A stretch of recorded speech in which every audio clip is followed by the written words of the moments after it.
우리 마음도 가벼워지는 것 같습니다. 찬양 감사합니다. 오늘은 원망의 덫이라는 제목입니다. 아프리카 밀림에 사는 원주민들은 원숭이의 독특한 습성을 이용해서 원숭이를 사냥한다고 합니다.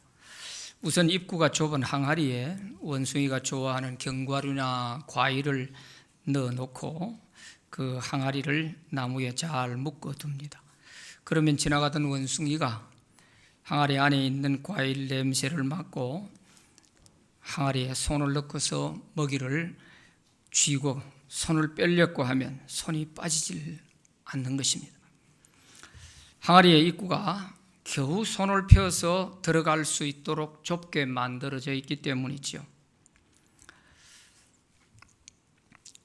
먹이를 놔버리고 손을 빼면 얼마든지 뺄 수 있는데 먹이를 잡고 빼려고 하니까 안 빠지는 거예요. 원숭이는 한번 손에 잡은 것은 절대로 놓지 않는 이런 습성을 갖고 있다고 해요. 그래서 이것을 이용해서 원숭이를 사냥하는 것이죠. 사냥꾼들이 자기를 잡으러 가까이 오면 놓아버리고 손 빼고 도망가면 되는데 이걸 할 줄 모르는 거예요.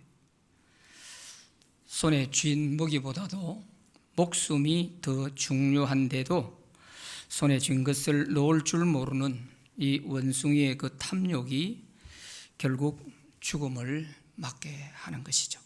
그래서 원숭이가 잡혀서 서커스 다니나 또 팔려가서 죽게 된다는 것이죠. 원숭이 사냥을 한 동영상을 한번 보겠습니다. 1912년도에 찍은 것이기 때문에 무성입니다. 이때는 유성 시대가 아니고 배우들이 영화를 찍으면 성우들이 이렇게 음성으로 더빙해서 이렇게 하던 시대죠. 그래서 소리가 나오질 않습니다. 한번 보여주시죠.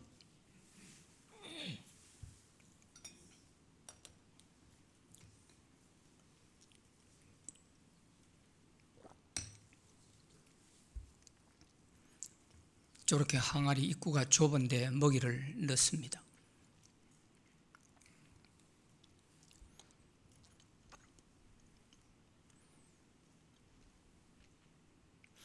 나무에 잘 붙들어 매두는 것이죠.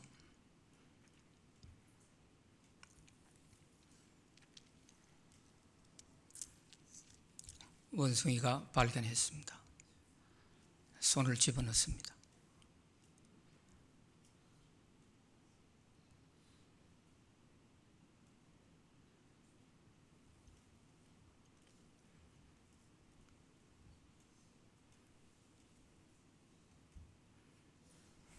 아무리 빼도 안 빠지는 거예요.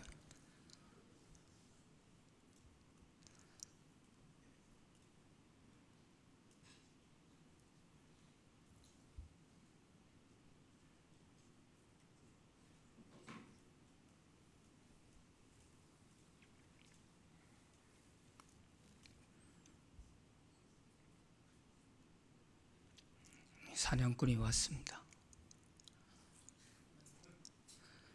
참 기가 막히죠. 저렇게 잡혀가는 거예요.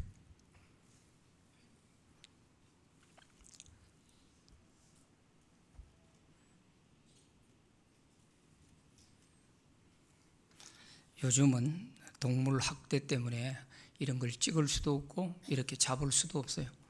그런데 이게 이제 워낙에 오래 1912년도에 했던 것이 있어서 이렇게 보여드리게 됐습니다.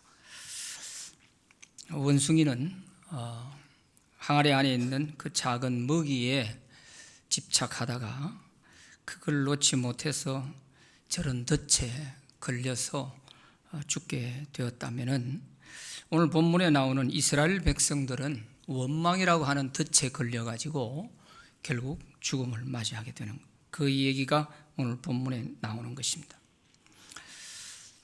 이스라엘 백성들이 하나님께서 내려주신 이 만나 양식에 대해서 실정을 느끼고 이제 우리가 고기가 먹고 싶다 이렇게 하면서 불평, 원망을 하게 됐습니다. 이 만나라고 하는 양식은 참으로 신비로운 양식입니다. 이스라엘 백성들이 애굽에서 나와가지고 가져 나온 양식이 다 떨어졌을 때에 하나님께서 하늘에서 양식을 내려주셨는데 그것이 바로 만나입니다. 그래서 이 만나를 먹고 이스라엘 백성들이 40년 동안 광야에서 농사를 한 번도 짓지 않고 살아남을 수가 있었던 것입니다. 만나가 어떤 것이냐, 오늘 본문 7절에서 9절에 그 설명이 되어 있습니다. 만나는 가시와 같고 모양은 진주와 같은 것이라 백성이 두루 다니며 그것을 거두어 맷돌에 갈기도 하며 절구에 찢기도 하고 가마에 삶기도 하여 과자를 만들었으니 그 맛이 기름 섞은 과자 맛 같았더라. 밤에 이슬이 진영에 내릴 때에 만나도 함께 내렸더라. 이렇게 기록하고 있습니다. 여기 보면 저녁에 이슬이 내릴 때에 이 만나도 함께 내려가지고 아침에 들에 나가면 하얗게 살알 같은 이런 만나가 온 들에 덮여 있는 것입니다. 그러면 이것을 거두어와서 이제 삶기도 하고 절구에 찢기도 하고 이렇게 해서 요리를 만들어서 먹었던 것입니다. 그런데 만나가 어떻게 생겼느냐 하니까 가시와 같고 그랬어요. 그 가시가 뭐냐 하면 미나리과에 속하는 고수의 씨입니다. 씨. 이렇게 생긴 거예요. 그러니까 만나가 아주 작은 겁니다. 요 크기가 얼마나 되냐면 직경 한 3mm 정도 되는 거예요. 작은 거예요. 그리고 오늘 거기 본문에 보면은 진주와 같더라, 모양은 진주와 같더라 그랬지 않습니까? 그러니 둥그렇죠. 요거는 타원형이지만은 아주 진주같이 작은 이런 둥근 형태를 띠고 또 색깔은 흰 색깔이었어요. 그래서 출애굽기 16장과 오늘 민수기 11장을 같이 보시면 만나가 어떻는지를 하는 게 좀 종합적으로 알 수가 있는데, 그래서 이 만나 맛이 어떠냐 하면 오늘 본문에는 기름 섞은 과자 맛 같다 그랬지 않습니까? 출애굽기 16장에는 보면 꿀 섞은 과자 맛 같다 이렇게 표현하고 있어요. 그러면은 이 만나가 달면서도 또 기름 섞은 과자 같다 했으니까 고소하기도 하고 이런 맛을 가지고 있었다는 것이죠. 그래서 이 만나를 거둘 때는 꼭 새벽에 나가서 거두어야 됐어요. 낮에 해가 뜨거워지면 다 녹아져 버리고 없어요. 그래서 꼭 새벽에 가서 자기 하루에 먹을 양만큼만 거두어라. 하나님께서 만나를 주시면서 이렇게 방법을 일러 주었어요. 그래서 하루에 한 사람이 먹을 수 있는 양이 어느 정도 되냐면 한 호멜입니다. 한 호멜은 2.2리터, 우리식으로 하면 한 대 정도 되는 겁니다. 아마 오늘 우리가 하루에 살 한 대 먹는 사람은 없지요. 그런데 한 대 정도를 거두어와서 이걸 이제 하루 먹는 양식이 되는 거예요. 그런데 또 안식일 날에는 또 내려지질 않아요. 그래서 안식일 전날 이틀치를 거두어 와가지고 잘 보관을 해야 돼요. 그리고 평일 날에는 많이 거두어 와가지고도 놔두면 다 썩어버려요. 그래서 그 다음날 먹을 수가 없어요. 많이 거두어 와도 소용이 없어요. 이런 방법들을 하나님이 다 일러주셨어요.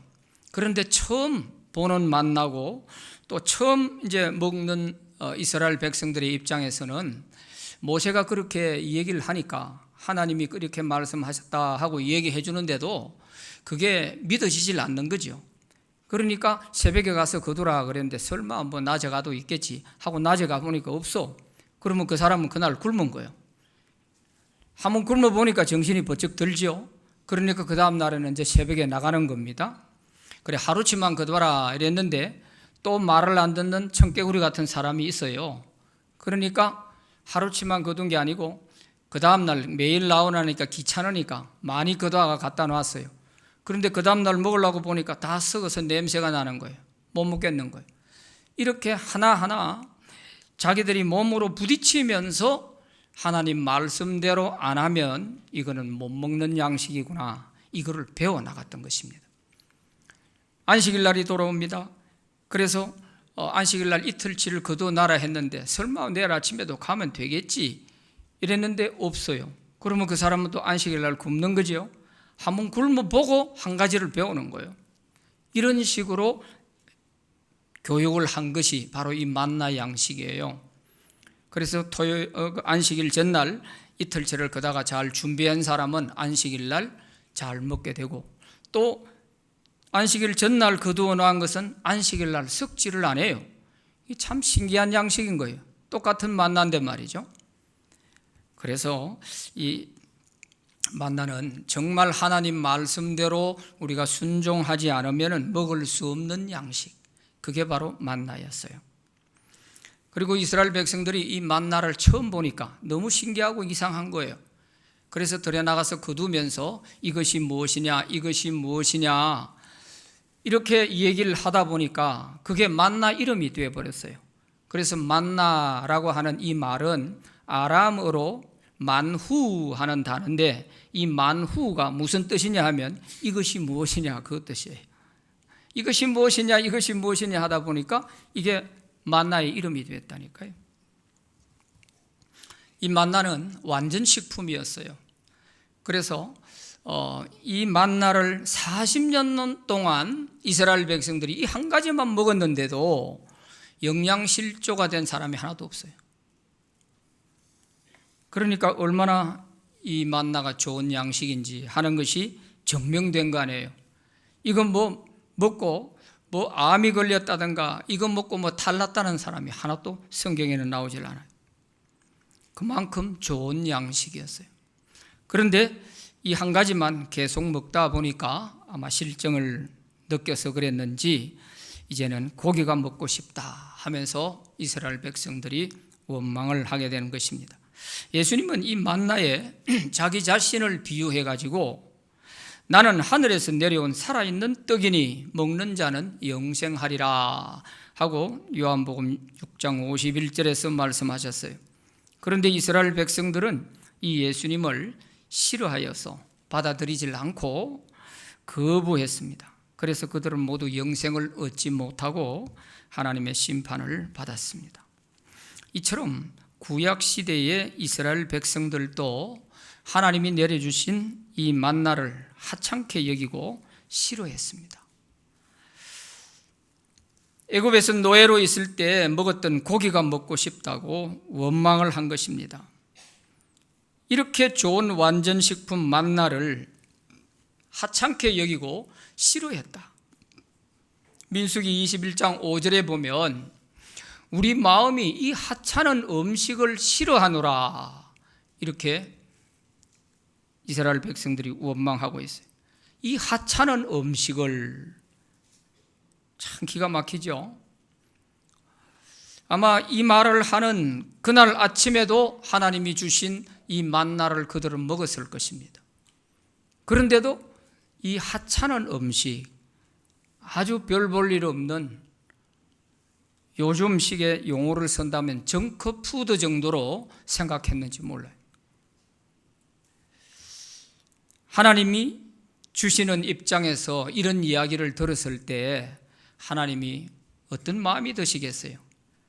당장 그냥 막 끊어버리고 싶은 그런 마음이 들지 않겠어요? 그런데도 하나님은 다 참으시면서 그들이 먹고 싶다는 고기 주셔가지고 마음껏 먹게 해 주십니다. 질려서 이제는 고기 냄새도 맡기 싫다 할 정도로 많이 먹여 주셨습니다. 그럼에도 불구하고 이스라엘 백성들은 원망에 덫에서 헤어나오지 못하고 계속 원망하다가 하나님의 심판으로 죽게 되었다 하는 이야기가 오늘 본문에 나오는 것이죠. 그래서 오늘은 우리가 원망의 덫에서 헤어나오기 위해서, 이 원망의 덫에 빠지지 않기 위해서 어떻게 해야 될까 하는 것을 말씀드리려고 합니다. 첫째는 원망하는 자들을 멀리하라 하는 것입니다. 원망의 덫에 빠지지 않으려면 원망하는 사람들을 멀리해야 합니다. 전염병에 걸리지 않으려면 전염병 환자 곁에 가까이 가지 말고 그 환자와 거리를 두어야 하는 것이죠. 우리는 코로나19를 통해서 이것을 몸으로 배웠습니다. 코로나보다 더 무서운 것이 원망 바이러스입니다. 원망은 전염성이 아주 높습니다. 그래서 원망하는 사람 옆에 있으면 자기도 모르게 언제 전염이 되가 자기도 원망을 하고 있는 것입니다. 이스라엘 백성들에게 원망을 퍼뜨린 자들이 있는데 그들은 이스라엘 백성들 가운데서 섞여 사는 다른 인종들이었습니다. 오늘 본문 4절 말씀에 보면 그들 중에 섞여 사는 다른 인종들이 탐욕을 품어 이스라엘 자손도 다시 울며 이르되 누가 우리에게 고기를 주어 먹게 하랴. 자, 여기 잘 보면 섞여 사는 다른 인종들이라고 했어요. 이들이 자꾸 원망을 하다 보니까 이 사람들과 함께 있던 이스라엘 자손도 같이 여기에 동조되어 가지고 울면서 고기 먹고 싶다고 이렇게 원망하는데 같이 따라가 버린 것입니다. 그러면 여기서 섞여 사는 다른 인종들은 어떤 사람들인가?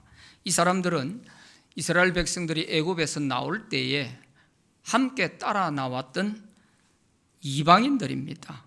출애굽기 12장 38절에 보면 이스라엘 백성들이 애굽에서 나올 때 수많은 잡족과 함께 나왔다 이렇게 기록되어 있어요. 수많은 잡족.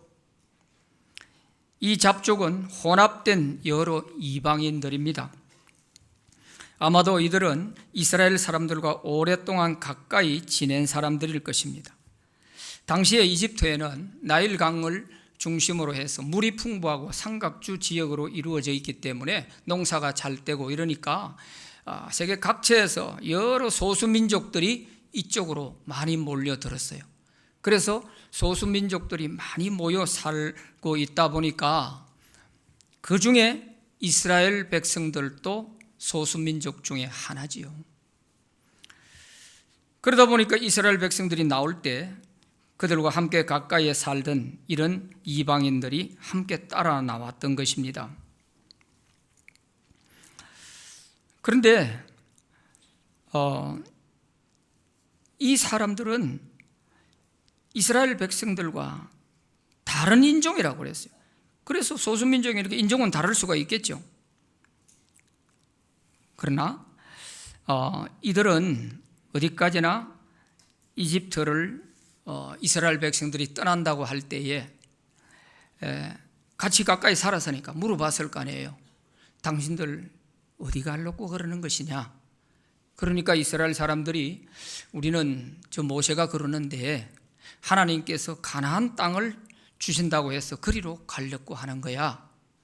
거기는 젖과 꿀이 흐를 정도로 기름지고 살기 좋은 그런 땅이라고 해. 그러니까 우리는 그곳으로 가. 너희들도 함께 갈래? 그랬을 때 함께 따라 나왔던 사람들이 바로 섞여 사는 다른 인종이라고 표현을 했던 것입니다. 그래서 이 사람들은 애굽에서 나올 때에 그 나오는 목적이 가나안에 가면 잘 먹고 잘 산다고 하니까 이들이 따라 나온 거예요. 그들이 하나님을 믿고 가나안 땅에 소망을 두고 이렇게 하려고 따라 나온 사람이 아니에요. 가나안 가면은 정말 여기서보다 더 잘 먹고 잘 살 수 있다고 하니까 그 말 듣고 따라 나온 거예요. 그러다 보니까 막상 애굽을 떠나가지고 광야에 나왔는데 너무 생활이 힘든 거예요. 물도 귀하지요. 먹는 양식도 매일같이 이 만나만 먹고 살아야 되지요. 이러니까 이들이 슬슬 불만이 생기게 되는 것입니다. 그래서 자꾸 불평하고 원망하고 우리가 애굽에 있을 때에 고기와 떡을 배불리 먹고 지낼 그때가 좋았는데 이러면서 자꾸 불평을 늘어놓는 거예요. 이 얘기를 계속 듣던 이스라엘 백성들도 점점점 물이 들어가는 것입니다. 그래서 전염이 된 거죠. 이스라엘 백성들도 똑같이 광야에서 생활하는데 생활이 어렵잖아요. 그러니까 저 사람들이 하는 이 얘기가 어쩌면 맞을 수도 있다. 우리가 이집트에서 지낼 때가 더 좋았는데, 이런 생각을 하게 된단 말이죠. 그래서 이스라엘 백성들도 이 섞여 사는 이방인들과 함께 모세를 원망하고 하나님을 원망하기 시작하는 것입니다. 이처럼 원망은 전념성이 얼마나 높은지 몰라요. 한번 원망의 덫에 걸리면 좀처럼 빠져나오기가 어렵습니다. 그러므로 우리가 원망의 덫에 빠지지 않으려면 원망하는 사람들을 멀리해야 합니다. 입만 열면 불평하고 원망하는 사람은 원망하는 것이 그들의 습관이 되어버린 것입니다. 이런 사람과 가까이 지내다 보면 자신도 모르게 원망 바이러스에 감염이 돼서 자기도 원망하게 되는 겁니다. 민수기 11장 10절 말씀에 보면 백성의 온 종족들이 각기 자기 장막문에서 우는 것을 모세가 들으니라. 이러므로 여호와의 진노가 심히 크고 모세도 기뻐하지 아니하여. 그래서요, 이 종족들이 자기 천막 안에서 텐트를 다 치고 살았으니까요, 그 천막 안에서 뭐 울고불고 난리 난 거예요. 고기 먹고 싶다고. 이렇게 하니까 모세가 들어도 참 듣기가 안 좋은 거죠. 하나님은 그걸 들으시고 진노하셨다고 했어요. 생각해봐요. 어른들이 그렇게 불평 원망하면서 이렇게 울고불고 난리치면 그 자식들은 어떻게 됐겠어요? 그 자식들 다 버려놓는 것이죠. 좋은 건 물려주지는 못해도 원망, 불평하는 이런 거 물려주면 안 되잖아요. 원망은 하나님을 진노하시게 할 뿐 아니라 자신에게 전혀 도움이 되지 않습니다. 섞여 사는 인종들은 잘 먹고 잘 사는 것이 목적이지만 이스라엘 백성들은 그게 아닙니다. 하나님을 신뢰하고 가나안에 들어갈 목적으로 나온 사람들이에요.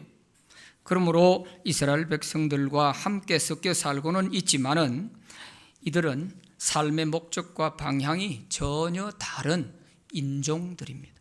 그래서 다른 사람이라고 하지 않고 다른 인종들이라고 성경에 기록을 하고 있는 것입니다. 종이 틀려요. 같이 섞여 살고 있지만 사람의 모양새는 비슷하지만 삶의 목적과 방향이 전혀 다른 인종들이 됐어요. 그래서 섞여 사는 사람들이지만 이스라엘 백성과는 아주 다른 그런 사람이죠. 하나님의 교회는 천국 가나안에 소망을 두고 하나님을 신뢰하면서 은혜에 감사하고 말씀에 순종하며 살아가는 성도들이 바로 하나님의 교회입니다.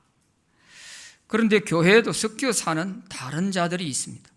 이들은 천국에는 관심이 없고 오직 이 땅에서 성공과 출세를 인생 목표로 삼고 교회를 다니는 자들입니다. 삶의 목표와 방향이 전혀 다릅니다. 그러기에 사소한 일에도 불평과 원망을 합니다. 식사 하나에도 감사보다 원망이 먼저 나옵니다. 기분이 나쁘면 이런 사람은 천국도 안 갑니다. 이 사람들은 주의해야 될 사람이에요. 예수께서도 알곡과 가라지가 함께 섞여 있듯이 양과 염소가 함께 섞여 있듯이 하나님의 자녀와 마귀의 자녀들도 함께 섞여 있습니다. 그러므로 구원받은 하나님의 자녀들은 불평, 원망의 덫에 걸려 있는 자들로부터 믿음의 피해를 보지 않도록 해야 하는 것입니다. 두 번째는 하나님의 은혜를 감사하며 기도하라 하는 것입니다. 우리가 원망의 덫에 걸리지 않으려면 하나님의 은혜를 기억하고 감사해야 돼요. 하나님의 은혜를 잊어버리는 순간 그 자리에는 불평과 원망이 차지하게 되는 것입니다. 우리가 감사하며 살면 불평과 원망이 우리 마음에 있을 곳이 없어요. 그러나 은혜와 감사가 사라지게 되면 사탄은 어느새 우리 마음에다가 불평과 원망을 뿌려놓습니다. 그러므로 원망의 덫에 걸리지 않으려면 범사에 감사하며 살면 됩니다. 감사하면 아예 원망과 불평이 들어올 틈이 없어요. 작은 일에도 우리가 감사하고 살면 원망과 불평이 원천적으로 차단이 되는 것입니다. 이스라엘 백성들이 원망한 것을 보면 아주 작은 음식 문제예요. 이거 당장 고기 안 먹어도 죽는 것도 아니고 당장 고기 안 먹는다 해가지고 무슨 일 생기는 것도 아니에요. 만나가 있는데 뭘 그래요. 그런데 이 음식 문제 하나에 불평하고 원망하던 것이 지도자 모세를 원망하게 되고 하나님을 원망하는 것이 되어가지고 결국 이것이 죽음을 초래하는 결과를 가져오게 되는 것입니다. 그러니까 작은 것에서 우리가 원망하지 않도록 해야 돼요. 작은 일에서부터 원망을 허용하다 보면 자꾸 커져 버리는 거예요. 처음에는 음식 문제로 시작했지만 이게 나중에는 지도자 사람에게로 번지게 되고 이웃에게로 번지게 되고 나중에는 하나님께로 이어지게 된단 말이에요. 이걸 우리가 알아야 됩니다. 뚝이 무너지는 것도 작은 구멍이 생겼을 때 막아야 되는 거예요. 작은 구멍에 물 새는 걸 그냥 방치하게 되면 뚝 자체가 다 무너지게 되는 것입니다. 그래서 작은 불평, 원망도 우리는 절대로 허용해서는 안 되는 것입니다. 이스라엘 백성들만큼 하나님의 기적을 본 민족은 세계 아무 민족도 없어요. 애굽에서 나와서 홍해를 건넙니다. 홍해를 가르고 바다를 가르고 육지같이 건너게 한 이런 민족이 세계 어디 있어요? 그런데도 이 이스라엘 백성들은 그 홍해 앞에 와서 하나님을 원망했다니까요. 왜 잘 있는 우리를 끌어내가 여기서 다 빠져 죽게 하냐 이러고 원망했어요. 그래서 하나님이 홍해를 갈라서 육지같이 건널 수 있도록 해주시면서 내가 너희 하나님이 됨을 알 것이다 그랬어요. 또 물이 없어 광야에서 목이 마르게 되니까 또 하나님을 원망합니다. 그러자 하나님이 반석에서 물을 나게 하셔서 먹여주십니다. 젖과 꿀이 흐르는 가나안 땅을 정탐하고 와서 그 땅이 정말 젖과 꿀이 흐르는 좋은 땅입니다. 우리가 들어가면 정말 행복하게 살 수 있습니다 하면서 그 정금물로 포도 한 송이를 장정 두 사람이 막대기에 끼어서 메고 올 정도로 이렇게 좋은 땅입니다 하고 얘기를 했지만 원망하고 불평하는 그 10명의 믿음 없는 사람들의 얘기를 듣고 이스라엘 백성들은 밤새도록 통곡을 하면서 하나님을 원망했어요. 오죽했으면 하나님께서 모세야 너 좀 참아라. 내가 이것들을 싹 다 죽여버리고 다른 민족을 내가 만들어 줄게. 하나님이 그런 말씀을 다 하신다니까요. 그래서 모세가 하나님 그러시면 안 됩니다. 이 주변 나라 사람들이 뭐라고 하겠습니까? 이거 다 죽여놓으면 하나님이 능력이 없어서 이들을 다 죽였다고 하지 않겠습니까? 제발 그러지 마시고 용서해 주세요. 정말 이들을 죽이려면 나부터 먼저 죽이세요. 모세가 이렇게 나오니까 하나님이 모세를 봐서 살려는 주셨지만 40년 동안 요 원망하던 사람들 이 광야에서 다 죽을 때까지 너희들 가나안에 못 들어간다. 이렇게 된 것이란 말이에요. 그래서 이 원망은 개인에게나 민족에게나 전혀 도움이 되질 않습니다. 하루도 이스라엘 백성들은 기적이 없이는 살 수가 없어요. 낮에는 구름 기둥으로 밤에는 불 기둥으로 따뜻하게 해주고 그 뜨거운 40도에 가까운 그 뜨거운 광야에 어떻게 밖에 나가겠어요? 텐트 하나 치고 사는데 뭐 텐트 안에 있으면 뭐 어떻게 다 열사병으로 죽을 수밖에 없죠. 그러니까 하나님께서 구름 기둥으로 다 그늘을 지어서 살게 해주시는 거예요. 밤이 되면 또 기온이 급격히 떨어지잖아요. 그러면 불기둥으로 또 따뜻하게 온도를 맞춰주시고 어느 한순간도 하나님의 기적이 아니면 이들은 살 수가 없는 그런 여건에 살고 있으면서도 그 음식 문제 하나 가지고 고기 먹고 싶다고 이렇게 원망을 하고 있단 말이에요. 그러니까 이 원망은 이들에게 아주 습관이 되어버린 거예요. 습관이. 이 습관이 어디서 나왔을 것 같아요? 광야에 나와가지고 그거 뭐 한 1, 2년 만에 이런 습관이 생겼을까? 아니에요. 이때는 불과 애굽에서 나온 지 한 1년 조금 넘었을 때란 말이에요. 습관이 돼요. 이것은 이집트에 있을 때 노예 생활을 하고 있으면서 이 원망 불평하는 습관이 생겨버린 거예요. 왜? 노예로 있다 보니까 맨날 말 안 들으면 채찍에 얻어맞고 이런 식으로 하다 보니까 늘 원망 불평 안 할 수가 없죠. 그래서 살다 더 이상 참을 수가 없으니까 그들이 하나님께 부르짖어서 좀 살려달라고 그렇게 간구했단 말이에요. 그 소리를 들으시고 하나님이 모세를 보내서 그들을 애굽에서 데려 나온 것이라고요. 그런데 이 사람들은 원망하면서 뭐라고 그래요? 우리가 애굽에 있을 때가 좋았는데 그런단 말이에요. 이 딱 말도 안 되는 소리예요.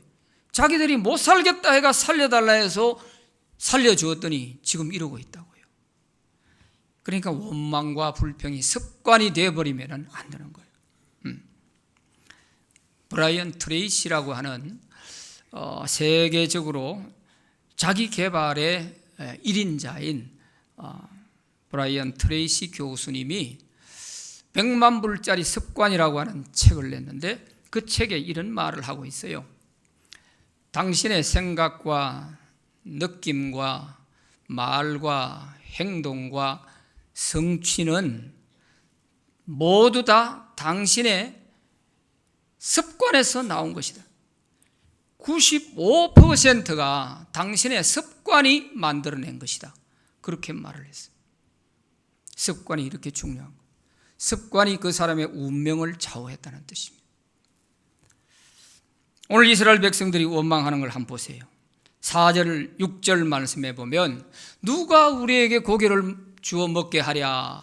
이제는 우리의 기력이 다하여 이 만나 외에는 보이는 것이 아무것도 없도다. 누가 우리에게 고기를 주어 먹게 할 수 있겠냐고. 그냥 막 하나님 고기 먹고 싶어요, 고기 주세요 이래 해야 되죠. 원망부터 해놓고 보는 거예요.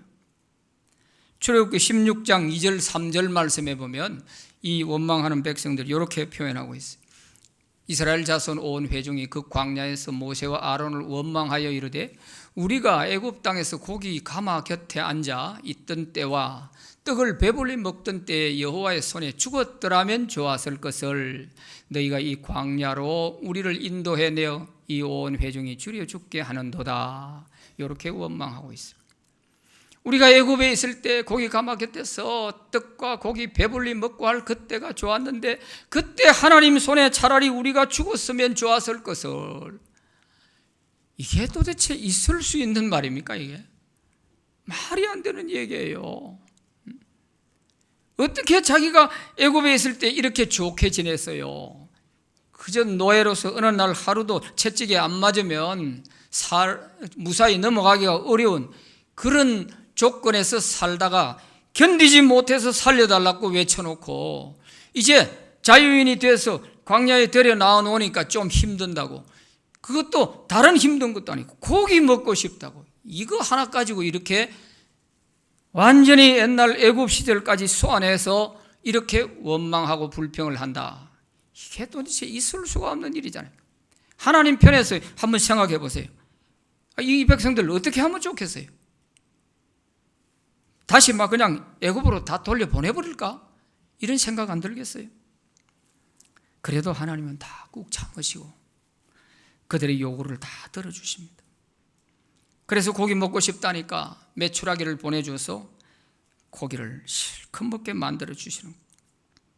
그러면 그 고기 먹을 때 감사하다고 해야죠. 그 고기 먹을 때 하나님 감사합니다. 우리가 불평 원망 많이 했는데 너무 죄송해요. 좀 일말에 양심의 가책이라도 좀 있어야 될 거 아니에요. 그런데 그게 없어요. 감사 흔적도 찾아볼 수가 없어요. 좋은 말로 하나님 고기 먹고 싶어요, 고기 주세요 이렇게 하면 하나님도 기쁜 마음으로 그래 너희들 마음도 내가 이해를 한다 그러고 얼마든지 주실 수 있을 거 아니에요. 원망을 하니까 하나님께서도 마음이 늘 상하는 거죠. 우리가 자식 키워봐도 그렇죠. 자식 키워보면 좀 이쁘게 말하는 자식은 하나 더 주고 싶은 거예요. 지 달라는 것보다 더 주고 싶어. 그런데 늘 입이 쑥 나와가지고 줘도 불만을 갖고 있는 자식은요, 줬던 것도 뺏고 싶은 거야. 제가 아들, 딸을 하나씩 두고 있다 보니까요, 딸내미는 이 여우같이 얼마나 영리한지 몰라요. 뭐 필요한 게 있으면 아빠 옆에 와가지고 아빠 피곤하지요 이러면서 와가지고 다 그러면 제가 눈치를 채요. 뭐 또 필요한 게 있구나. 그래, 뭐가 필요하냐? 그럼 뭐 필요하다 그러면 지 달라는 것보다 그것가 되겠냐 하고 더 주고 싶은 거예요. 그런데 아들놈 이러면 늘 줘도 그냥 불만이에요. 주기가 싫은 거예요. 사람도 하물며 이런데 하나님 편에서 보실 때 어떻겠어요? 그래서 원망 불평은 전혀 도움이 되지 않고요, 하나님을 믿는 성도들로서는 정말 이 원망에 덫에서 빠져나와야 돼요. 이 원망에 덫에서 빠져나오지 못하면 원숭이처럼 되는 거예요. 그러려면 은혜를 기억하고 감사해요. 범사에 감사하며 살면 됩니다. 필요한 것은 하나님께 좋은 말로 달라고 간구하면 돼요. 기도하면 되잖아요. 그게 뭐가 그래 어려워요? 그런데 불필요하고 좋지 않은 왜 이런 원망 불평을 가지고 자꾸 이렇게 하냐면 이거는 좋지 않습니다. 그래서 우리는 범사에 감사하며 살아갈 수 있기를 바랍니다. 세 번째는 불평과 원망을 회개하라 하는 것입니다. 회개해야 빠져나올 수 있어요.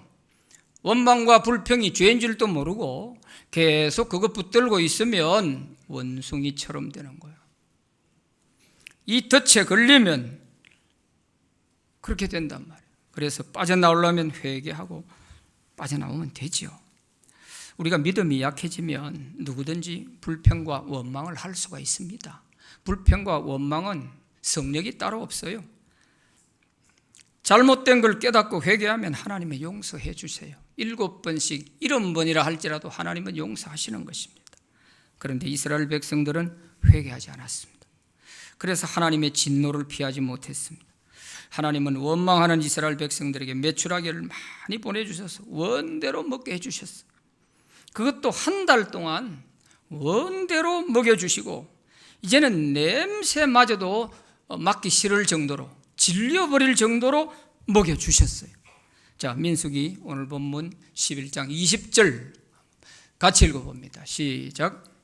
냄새도 싫어하기까지 한 달 동안 먹게 하시리니 이는 너희가 너희 중에 계시는 여호와를 멸시하고 그 앞에서 울며 이르기를 우리가 어찌하여 애굽에서 나왔던가 함이라 하라.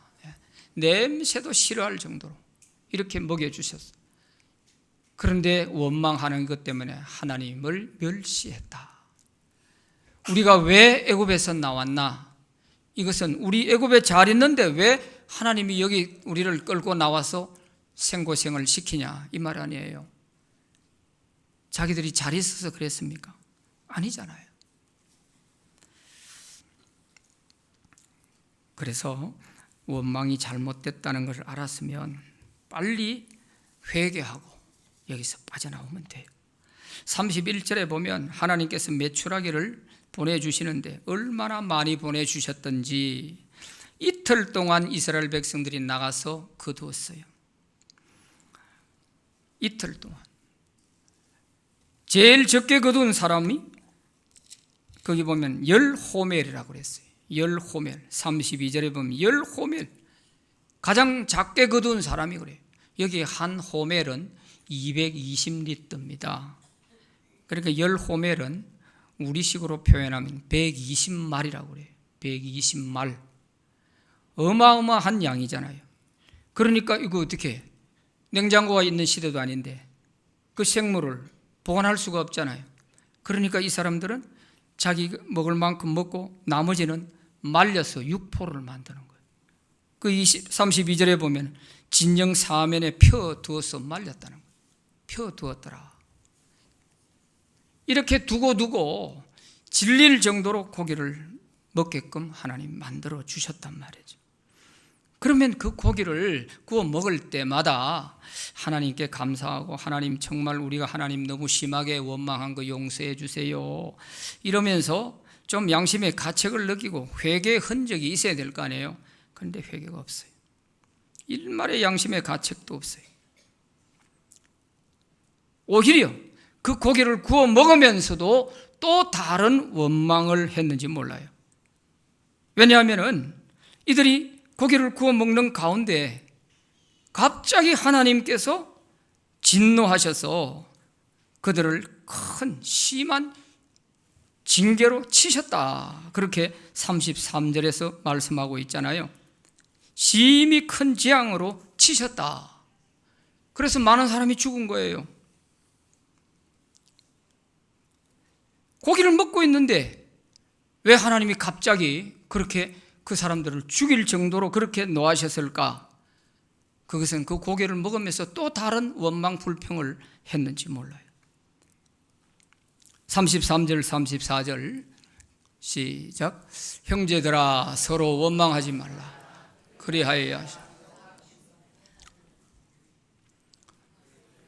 33절 34절요. 고기가 아직 이 사이에 있어 씹히기 전에 여호와께서 백성에게 대하여 진노하사 심히 큰 재앙으로 치셨으므로 그곳 이름을 기브롯 핫다와라 불렀으니 욕심을 낸 백성을 거기 장사함이었더라. 아멘. 날씨가 더우니까 아마 이 컴퓨터도 열을 받은 것 같습니다. 고기가 아직 입에서 채 넘어가기도 전에요.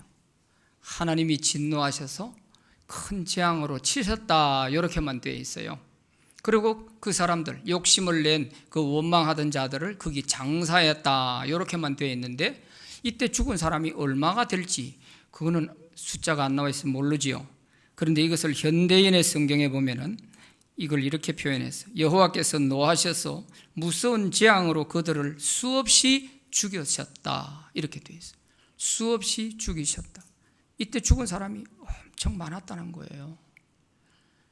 그러니까 하나님이 주신 그 고기를 구워 먹으면서도 그 입에서는 양심의 가책이나 뭐 미안하다는 그런 마음은 없고 오히려 원망을 했을지 몰라요.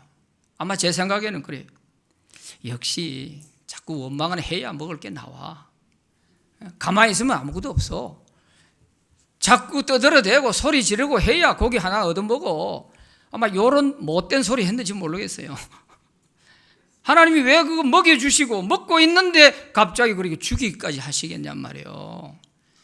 참다 도저히 이것은 있을 수 없는 얘기들을 하니까 그랬던 거 아니겠어요.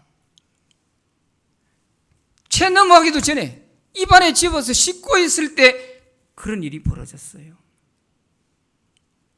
아마 그 사람들 장례 치를 때 입에서 뭐가 나왔을까요?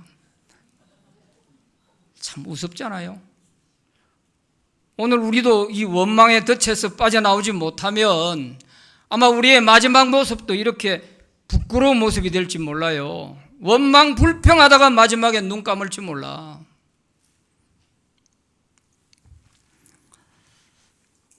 불평과 원망의 덫에 헤어나지 못한 자들의 마지막이 어떻게 되나 잘 보여주고 있습니다. 마지막 회개할 기회마저도 놓쳐버렸습니다. 탐욕으로 불평과 원망을 일삼던 자들이 다 무덤으로 갔습니다. 원망의 덫이 얼마나 무서운지 몰라요. 모세 같은 사람도 늘 원망하는 이 백성들 데리고 다니다가 보니까 모세도 이 원망의 덫에 걸려가지고 가나안에 못 들어갔어요. 원망하는 이 이스라엘 백성들을 원망한 거야. 그 한 번의 실수가 가나안 땅에 못 들어가게 된 거야. 모세도 사람이잖아요. 늘 불평하는 사람 옆에서 불평을 들으면 지도자 모세도 별 수 없이 이 원망의 덫에 걸려든 거예요. 여기에는 성령이 없어요. 바로 이 민수기 12장에 넘어가면 또 어떤 사건이 나오는지 아세요? 오늘 11장부터 16장까지가 계속 원망 불평에 대한 이야기만 나와요. 12장에 가면은 모세의 누나 미리암, 모세의 형님 아론, 이 두 사람이 편을 먹고 모세를 원망하는 거야. 모세가 애굽 여자를 아내로 맞이했다고 입을 삐죽거리면서 니만 하나님 하고 대화하냐? 하나님은 우리에게 왜 말씀 안 하시는 줄 아느냐? 네가 뭔데 그래 왕 노릇 하려고 하냐? 그것도 아니고 자기 집안 싸움이 일어난 거야. 그럴 때 하나님이 미리암에게 바로 문둥병이 생기게 했어요. 청천벽력같이 되어버린 거예요. 깜짝 놀란 거죠. 아론은 완전히 급에 질려버렸어요. 문둥병이 걸리면 별 수 없어요. 임금도 쫓겨나는. 그러니까 미리암이 진 바깥으로 쫓겨났어요. 이스라엘 백성들 진 밖에 쫓겨나가지고 일주일 동안 있게 돼요. 완전히 그냥 끝나버릴 건데 모세가 살려달라고 하나님께 애원을 하니까 그래도 그렇지 애비가 자식의 얼굴에 침을 뱉어도 일주일은 가야 부정함이 없어지는데 그냥 할 수 있냐. 그러니까 저 진 밖에 쫓아내서 한 일주일 놔둬라. 그래서 일주일 진 밖에 쫓겨나 있다가 모세의 기도에서 들어오게 된 거예요. 원망은 성력이 없어요. 누구나 다 믿음이 떨어지면 이렇게 원망할 수 있어요. 그러나 깨달았으면 빨리 회개하는 것입니다. 야고보서 5장 9절 형제들아 서로 원망하지 말라. 그리하여야 심판을 면하리라. 보라 심판주가 문 밖에 서서 계시니라 그랬습니다. 고린도전서 10장 10절 11절 말씀에도 그들 가운데 어떤 사람들이 원망하다가 멸망시키는 자에게 멸망하였나니 너희는 그들과 같이 원망하지 말라.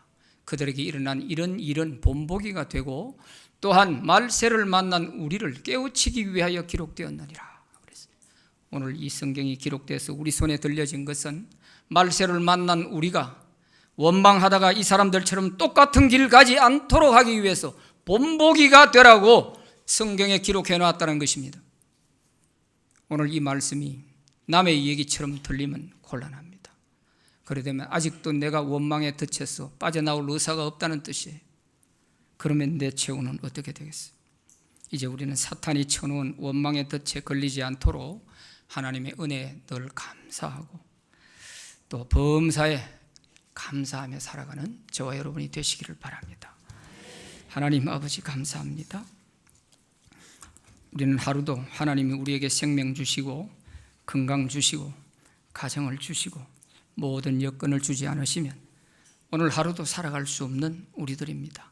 광야 같은 세상, 얼마나 힘든 세상인지 다 알고 있습니다. 힘들다고만 생각하고 원망하고 불평하지 말고 우리와 함께 하시는 하나님을 바라보고 저 천성 가나안을 향하여서 묵묵히 갈 수 있는 저희들 되게 하여 주시기를 원합니다. 아무리 좋은 것 먹고 고대광실에 살아도 영원히 사는 것이 아니므로 우리는 항상 저 천국에 소망 두고